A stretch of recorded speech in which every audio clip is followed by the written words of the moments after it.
সুপ্রিয় বন্ধুরা, আজকে আমি আবার একটি নতুন ভিডিও তৈরি করতে যাচ্ছি। সেটি হচ্ছে শিক্ষা বিষয়ক রিলেটেড, এবং সেটি আপনারা দেখতে পারবেন আমাদের এই চ্যানেল আনিস খানে।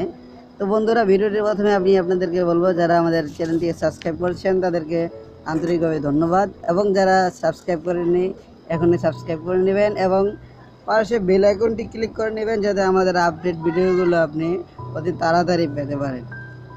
তো যাই হোক বন্ধুরা, সময় ওয়েস্ট না করে চলুন আমাদের মূল পর্বে যাই। আজকের বিষয়টি হচ্ছে ইতিবাচক দৃষ্টিভঙ্গি তৈরি করা।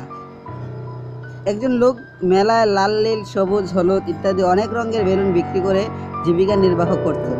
কখনো কখনো তার বিক্রি কমে গেলে সে হিলিয়াম গ্যাসে ভর্তি একটি বেলুন আকাশে উড়িয়ে দিত। বেলুনটা আকাশে উঠে যেতে দেখলে উৎসাহী বাচ্চারা বেলুনওয়ালার কাছে ভিড় করে তার বিক্রি বাড়িয়ে দিত। সারাদিন এই পদ্ধতি বেলুনওয়ালা বেলুন বিক্রি করত।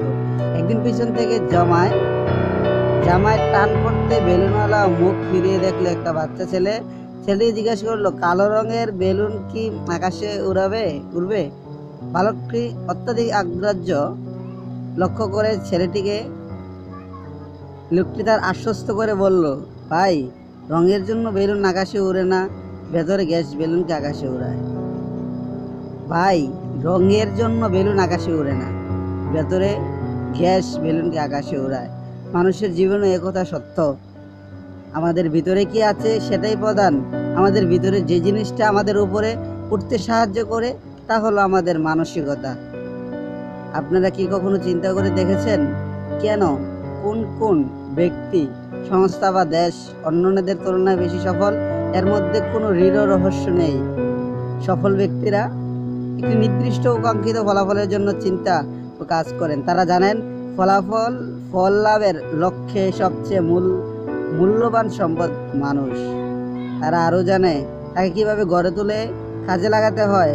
আমার বিশ্বাস, যে কর্মীর গুণসানের উপর যে কোনো ব্যক্তি, সংস্থা বা দেশের সাফল্য নির্ভর করে।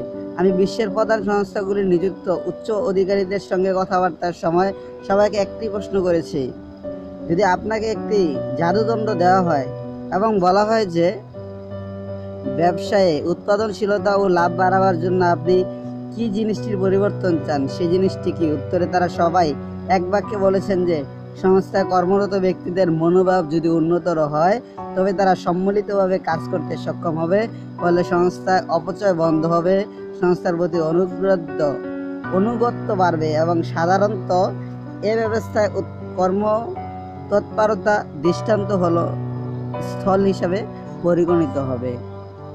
তো সুপ্রিয় বন্ধুরা, হার্ভার্ড বিশ্ববিদ্যালয়ের উইলিয়াম জেমস বলেন, আমাদের প্রজন্মের সর্বশ্রেষ্ঠ আবিষ্কার হলো এই যে মানুষ মনোভাবের পরিবর্তন ঘটিয়ে তার জীবনযাত্রার পরিবর্তন ঘটাতে পারে। অভিজ্ঞতার নিরিখে আমরা জানি, মানব সম্পদের সমস্ত রকম উদ্যোগে সবচেয়ে মূল্যবান সম্পদ মূলধন বা যন্ত্রপাতি হিসাবে ইত্যাদি থেকেও অনেক মূল্যবান। দুর্ভাগ্যক্রমে এই সম্পদের অপচয়ও অনেক বেশি। মানুষ আপনার মহত্তম সম্পদ কিংবা বৃহত্তর দায় হয়ে উঠতে পারে না। তো আমি বলবো বন্ধুরা, পূর্ণ গুণসম্পন্ন মানুষ টোটাল কোয়ালিটি পিপল।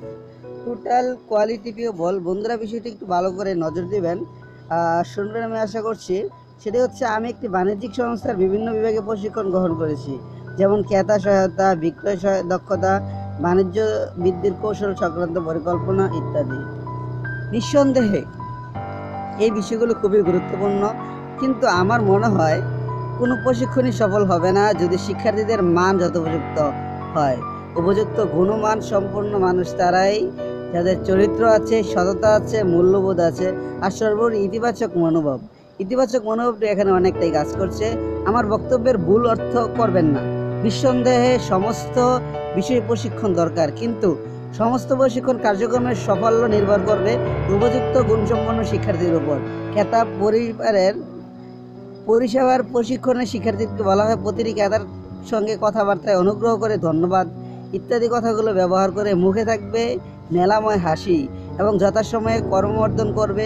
কিন্তু একজন মানুষ কতক্ষণ এইভাবে মৃদু হাসি আসতে পারবে? যদি তার মধ্যে ক্রেতাকে সাহায্য করার প্রকৃতি সাদিচ্ছা না থাকে। তাছাড়া ক্রেতারাও শুকনো হাসির আন্তঃসন্নতা বুঝতে পারবে। হাসি আন্তরিক না হলে তা অত্যন্ত বিরক্তিকর লাগে। আসল কথা হচ্ছে বাইরের অপব্যয়ের থেকে অন্তর্নিহিত বস্তু অনেক বেশি গুরুত্বপূর্ণ। কেননা আসল কথা হচ্ছে বাইরের থেকে মৃদু হাসি এবং ধন্যবাদ বলাটা অনেকটাই সুন্দর দেখায়। একবার একজন বলেছিলেন, আপনার মতো আমার মেধা থাকলে আমি আরো ভালো মানুষ হতে পারতাম। পাক্কাল জবাব দেন, আগে ভালো মানুষ হন, তাহলে আপনিও মেধার অধিকারী হবেন। তো আমরা আশা করব ভালো মানুষ হওয়ার আগে চিন্তা করি, তারপর আল্লাহ পাক এবং কি স্রষ্টা আমাদেরকে সকল প্রকার মেধা অবশ্যই দান করবেন। তো বন্ধুরা, যথোপযুক্তভাবে ভিডিওটি কাজে লাগিয়ে আপনারা উপকৃত হবেন আমি আশা করছি, এবং সবাই ভিডিওটির কথা কাজকর্মগুলো মনে প্রাণে অন্তর দিয়ে কাজ করেন, তাহলে অবশ্যই সবাই সফলকাম হতে পারবেন। ধন্যবাদ সবাইকে। আল্লাহ হাফেজ।